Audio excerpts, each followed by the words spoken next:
Credit to Mark Speakman. We're always quick to criticise those bedwetting Liberals who seem to be confused about whether they're in the Liberal or Labor Party. Speakman often seems very confused. He was, I think, voting yes for the Voice not long ago. But he has come out, so we give credit where credit is due, in opposition to the offshore wind farms. Better late than never, Mr Speakman. Glad to see you finally understood that you oppose a government is how you win. That's just amazing. It helps. Something the Victorian Liberals still haven't figured out, but let's just give them time. You know, I'm sure they can be in opposition for a few more decades. But let's talk about the change here, because it comes as taxpayers are going to be up for a 5-fold increase in backing renewable projects. So they're going to be underwriting these projects. If they fail, we pick up the bill, and too often they do fail, or the costs go crazy. Every time. Again, this is another Chris Bowen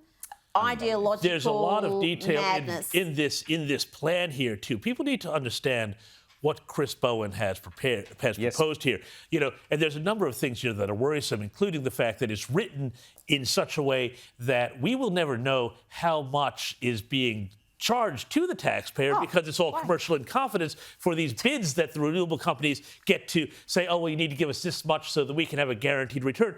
But also, there's a proposal here to create 32 gigawatts of power. Well, 6 of that's coming from batteries. The rest is coming from renewables. The batteries only are, under the standard of the proposal, going to last for 4 hours. So if your weather event lasts for more than 4 hours and the wind's not blowing or the solar's not going, you know, you're out of luck.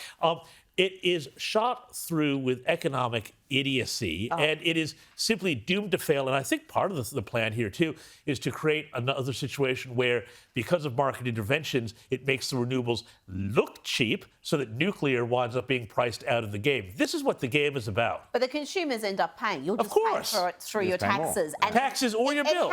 We have to have complete clarity in how much this is costing. You cannot play tricks with commercial in confidence to try to hide this data, because this is crucial. And if you're wondering why so many people in the top end of town are all for renewables and really onto this climate change bandwagon, because they're invested in it, because they stand to gain enormously. And when the taxpayer's funding it, that money is guaranteed.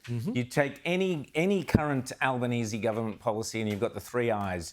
You've got the ideology, you've got the idiocy, and you've got the incompetency. And you take every single one of these policies, and this is right at the top of them, because we have Chris Bowen toddling off to Dubai next week, costing you a fortune, by the way, to the Climate COP28 conference, where he will be the lone bloke. Nigel, no friends in the corner of the room, because everyone else is going nuclear, and that's the way to go, which we could be the leading country in the world in nuclear. We've got the resources, we've got everything that you need, but no, we've decided we're going to be world renewables leaders.